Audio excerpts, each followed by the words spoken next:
बढ़ती रफ्तार भरी जिंदगी, सड़कों पर तेजी से दौड़ती ये गाड़ियां और इन गाड़ियों से निकलता धुआं, कूड़ा कचरा और फैक्ट्री, ये सभी प्रदूषण के लिए जिम्मेदार हैं। बिगड़ती हालत से निपटने के लिए सख्त कदम उठाने की जरूरत है, वरना दिल्ली के लोगों को घुटन भरी जिंदगी जीने पर मजबूर होना पड़ेगा।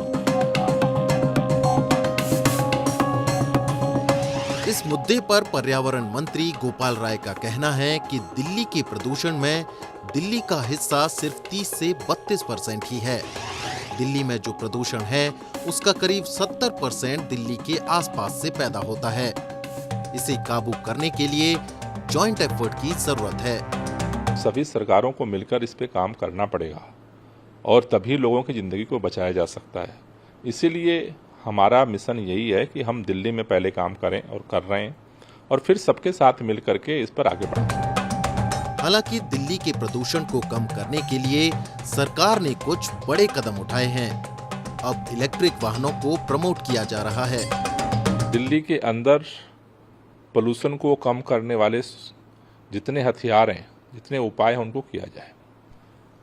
दिल्ली के अंदर अगर आप देखेंगे तो दिल्ली के अंदर व्हीकल पोल्यूशन एक बड़ा फैक्टर है।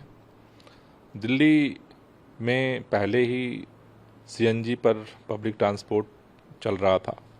अब हमारी कोशिश ये है कि दिल्ली के अंदर इलेक्ट्रिक वाहन को प्रमोट किया जाए, चाहे वो पब्लिक ट्रांसपोर्ट हो या प्राइवेट गाड़ियां हो। रेड लाइट होने पर गाड़ी ऑफ और ग्रीन लाइट होने पर गाड़ी ऑन करने को लेकर भी अभियान चलाया गया, लेकिन सिर्फ इतने भर से प्रदूषण पर असर नहीं पड़ा। मार्च महीने के अंत में दिल्ली के गाजीपुर कूड़े के पहाड़ पर आग लग गई। आग की ऊंची लपटों के साथ उठा जहरीला धुआं फैलने से रोड के दूसरी तरफ की कॉलोनियों में रहने वाले लोगों को दुर्गंध और घुटन का सामना करना पड़ा। आग इतनी विकराल थी, इसका अंदाजा इसी बात से लगाया जा सकता है कि गाजीपुर खत्ते से उठता धुआं अक्षरधाम के फ्लाईओवर से भी दिखाई दिया। इस तरह की स्थिति से दिल्ली कई बार रूबरू हो चुकी है।